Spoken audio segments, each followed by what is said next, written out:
also Canada. A fast-moving wildfire in the western province of Alberta has forced 25,000 people to flee their homes and destroyed large parts of the popular tourist town of Jasper.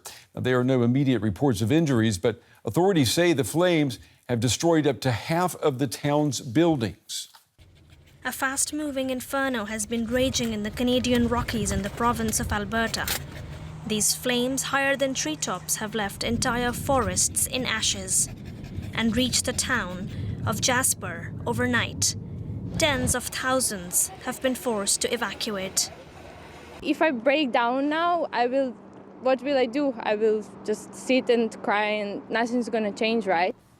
Jasper is considered a picture-perfect town and is a popular tourist spot. It gets roughly 2.5 million visitors every year.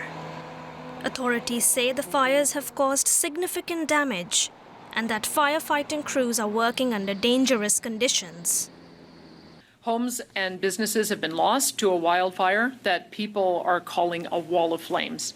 There is no denying that this is the worst nightmare for any community. We're seeing potentially 30 to 50% structural damage.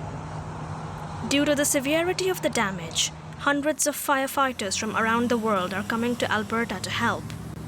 Other parts of Canada are also engulfed by wildfires, including British Columbia. Canada is no stranger to wildfires.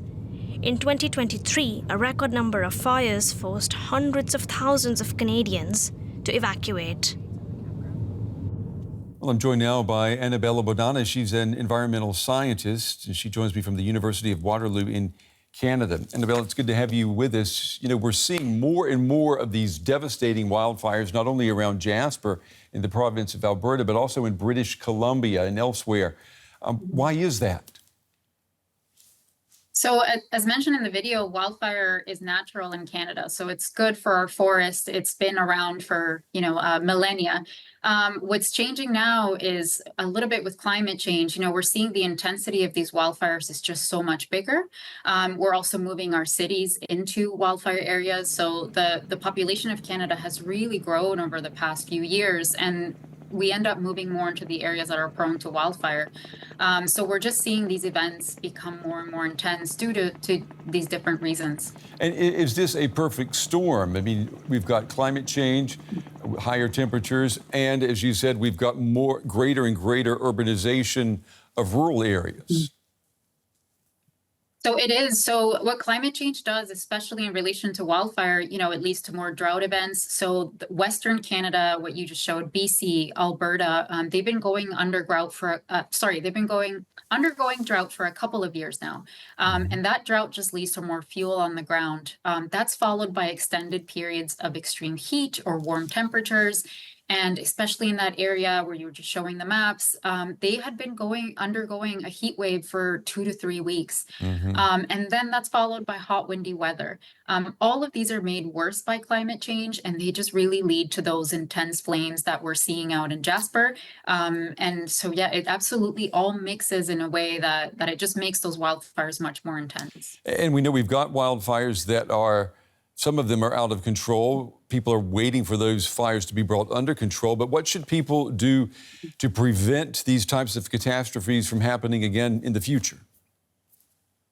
So there's so much that can be done.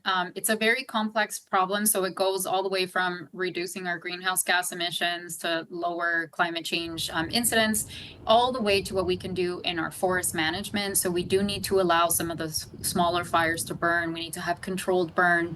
This is really changing in Canada.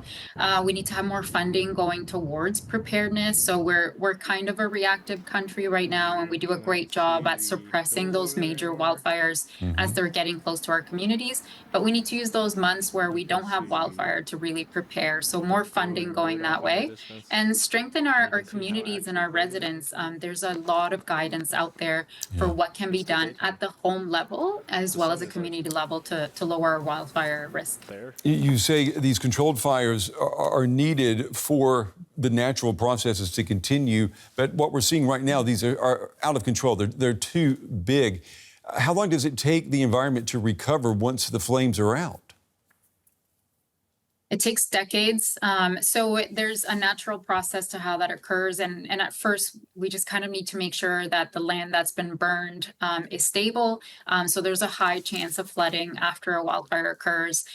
So if we give it time, we keep an eye on it, really there are different plants that start to come in that slowly lead to like the next succession and end up having bigger trees. But that does take decades after an area has been burned. Annabella Bonata, environmental scientist from the University of Waterloo in Canada. We appreciate your time and your analysis tonight. Thank you.